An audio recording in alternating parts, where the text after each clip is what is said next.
The first time I saw her, it was raining. Not the gentle, romantic kind of rain you see in movies, but a torrential downpour that left the sidewalks gleaming and puddles forming everywhere. I had just ducked into the library to escape the storm when she walked in, shaking the rain from her jacket and laughing like it was the best thing to ever happen. She was a contradiction, wild energy contained in calm movements, with her dark hair sticking to her face and her glasses fogged up. Her name was Mia, and we were partnered together that same afternoon for a school project. It was one of those random pairings teachers make to mix things up, but it felt like fate.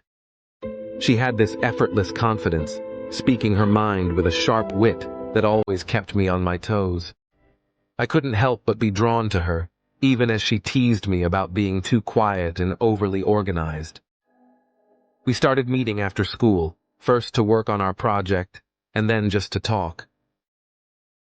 She loved pistachio, which I thought was absurd, but she'd grin and say, "You just don't have the palate for it."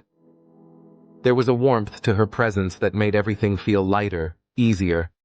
I remember the way she'd lean in when she was really listening, her eyes lighting up with curiosity, or how she'd tap her pen against her notebook when she was deep in thought.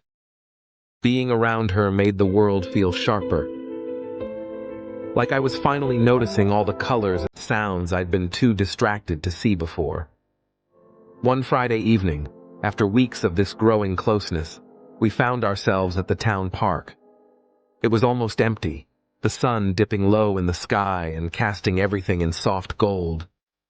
We were sitting on the swings, laughing about something trivial, when she suddenly stopped and looked at me, her expression serious.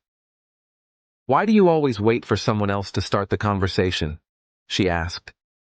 I didn't know how to answer. Even now, years later, I find myself thinking about her, about the way she made ordinary moments feel extraordinary, about her pistachio obsession, and the way her laughter filled every empty space. First love is like that. It stays with you, a quiet reminder of the way it felt to be seen so completely for the first time. And sometimes, when it rains, I think of Mia, her soaked hair, her fogged-up glasses, and the way she walked into my life like a storm I never wanted to escape.